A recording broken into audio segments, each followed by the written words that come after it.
今回は補習屋としての心の在り方について話していこうと思います。これはあくまでも僕個人の見解になります。補習の仕事はどうしても曖昧な部分やそれこそ人の感覚に左右されてしまいます。それで悩んでいる人たちをただ励ましたいだけの動画です。でもそれで悩んでる人がいなければごめんなさい。では行ってみましょう。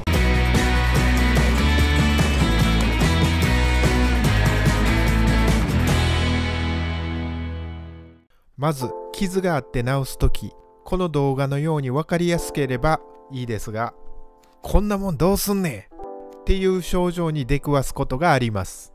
もしくは未来に出てきます。どう治そうか考えたとき、仕上がりを想像しても頭の中で蜃気楼のように揺れて歪んだ想像しか出てきません。補習ってものは明確なゴールもそこにつながる道すら曖昧です。みんなゴールを目指していますが、たどり着いた自分のゴールは他の人とは少し違います。たどってきた道も違います。でも大体のゴール地点は不思議と大体同じです。これは 100% の道もゴールもないことを意味しています。ご視聴してくださっている人の中には 100% の道やゴールがないと難しいと思う方もおられると思います。その通りだと思います。YouTube 見てもガスゴテとコボルトを使って直す方もいれば、ヘラとバーナーで直す人もいれば、使うスプレーも千差万別です。作業の進め方も千差万別です。一人として全く同じやり方をする人はいません。だから正解がわからないと思います。でも動画を見てあなたが治ったと思えばそれは正解なんです。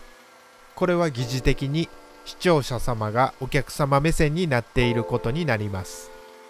ということは、ゴール地点を決めているのは作業しているあなたではなく、取引先の番頭さんや取引先の上のゼネコンの監督さんになります。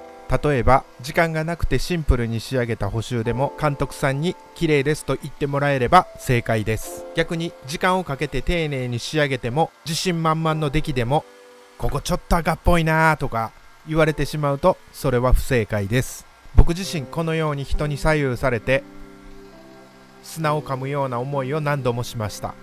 本当にどうしてもうまくいかないっていうこともありました。そういう時一番大事な心の在り方は認めるということです。少し赤っぽいと認める。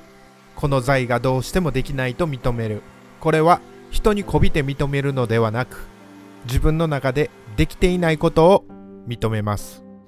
もしふてくされたりして適当にこうすりゃいいんでしょってなってしまうと、今後出てくるのはくだらない文句と愚痴です。自分の中で認めて考えてトライして考えてトライしてそれができるようになれば、できたことの喜びとその技術があなたのものになります。指摘した人に感謝もすることができます。そうやって技術をたくさん蓄えて補習屋としての自信をつけて大きくなっていくんだと思います。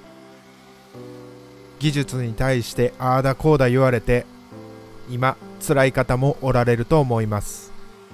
認めて試行錯誤して技術を蓄えて、僕も含めて皆さん一緒に大きくなりましょう。最後にゴールへの道しるべはぜひうちの動画を参考にしてください。